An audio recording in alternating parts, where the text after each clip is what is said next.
I think by now you finally know that the Biden administration are masters of gaslighting and projection. One of the things that the Democratic Party did to alter the reputation of Joe Biden was to make him vice president with a black president, and then to give him a black female vice president. And the reason for that is that there are 40 plus years of evidence that he is racist. I don't think you suddenly undo 40 years worth of racism. Have you ever met like a truly racist person? Not like a person that doesn't agree with you and you just call them racist, like a truly racist person. Do you think you can suddenly have them change who they are? Does that just happen? But what they've done is paint a picture that most of America is racist. So I once created and posted a video with all of this evidence, but it's not as good as the one I just saw posted by Kanekoa, a guy that I follow, Kanekoa the Great. Hopefully I'm pronouncing that right.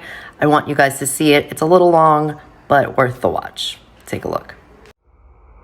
But I tell you, if you have a problem figuring out whether you're for me or Trump, then you ain't black. Poor kids are just as bright and just as talented as white kids. I mean, you got the first sort of mainstream African American who is articulate and bright and clean and nice looking guy. Biden recalling his early Senate career, bringing up two segregationist senators, Herman Talmadge and James Eastland, who called African Americans an inferior race. I was in a caucus with James O. Eastland, Biden said. He never called me boy. He always called me son. At least there was some civility. We got things done. The senators that he is speaking of with such adoration are individuals who made and built their reputation on segregation.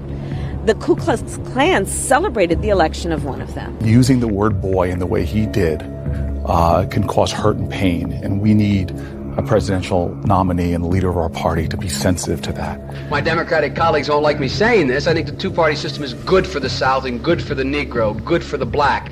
Other than the fact that they still call me boy, I think they've changed their mind a little bit. As also noted, Robert C. Byrd was a parliamentary library, a keeper of the institution of the Senate, and he was the institution itself. For a lot of us, he was a friend, and he was a mentor, and he was a guide. 1987, he bragged about getting an award from George Wallace. Biden bragged about an award from the notorious segregationist Governor George Wallace and told the Philadelphia Inquirer, "I think the Democratic Party could stand a liberal George Wallace, someone who's not afraid to stand up and offend people." You cannot go to a 7-Eleven or a Dunkin' Donuts unless you have a slight Indian accent. Unlike the African American community, with notable exceptions, the Latino community is an incredibly diverse community with incredibly different attitudes about different things. They're going to put you all back in chains.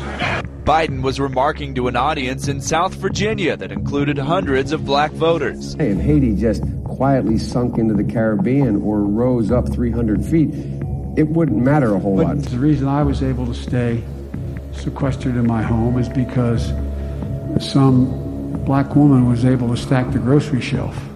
One thing Biden is being slammed for is the crime bill he helped write 25 years ago that many critics say resulted in mass incarceration, especially of young African-American men. Unless we do something about that cadre of young people, tens of thousands of them, born out of wedlock, without parents, without supervision, without any structure, without any conscience developing. It did contribute to mass incarceration in our country. There's about 100,000 of them, if you want to be rhetorically extreme about it, who are the predators. They are beyond the pale, many of those people. We have no choice but to take them out of society. It's awful hard as well to get Latinx vaccinated as well. Why? They're worried that they'll be vaccinated and deported. Because I was 29, I'm like the token black or the token woman. I was the token young person. Even call centers, which rushed overseas in the hundreds of thousands. How many times you get the call? I'd like to talk to you about your credit card. Again, you have to start off with what they start off with. There's less than 1% of the population of Iowa that is African American. There is probably less than 4 or 5% that is are minorities. What is in Washington? I think it's a vast majority. Yeah.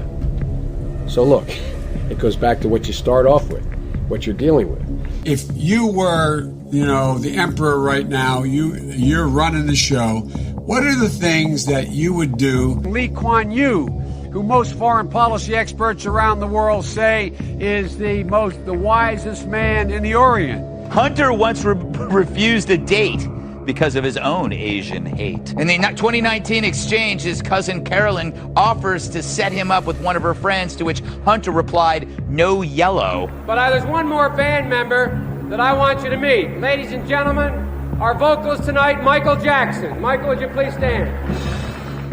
First son Hunter Biden repeatedly called his white attorney the N-word. He's a grown man.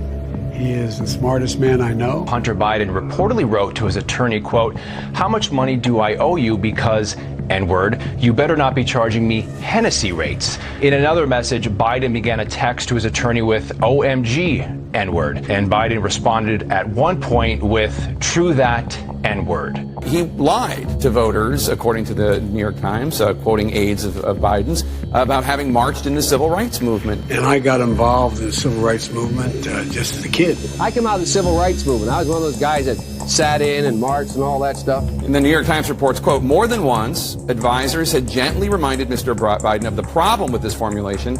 He had not actually marched during the civil rights movement, and more than once, Mr. Biden assured them that he understood and kept telling the story anyway." That is really, really weird. The Washington Post has given President Biden 4 Pinocchios. Liar, liar, liar, liar is how I'd describe it, for claiming he was arrested as a teenager while attending a civil rights protest in Delaware. They write, quote, "The primary source for this story is Biden.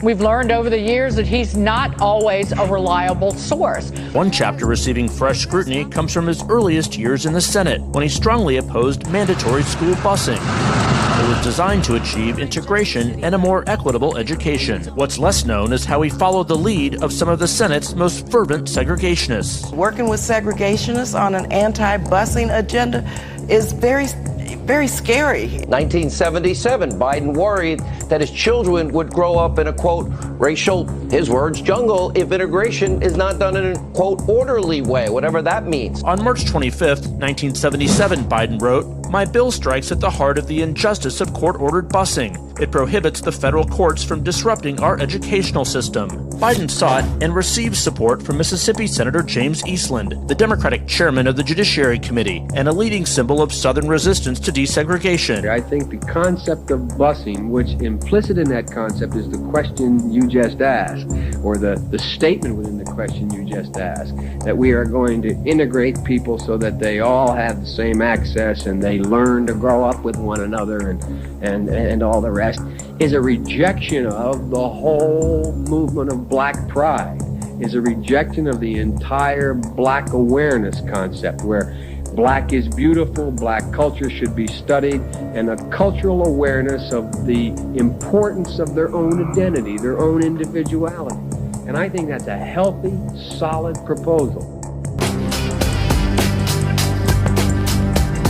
If you made it through the entirety of this video, let me know what you think.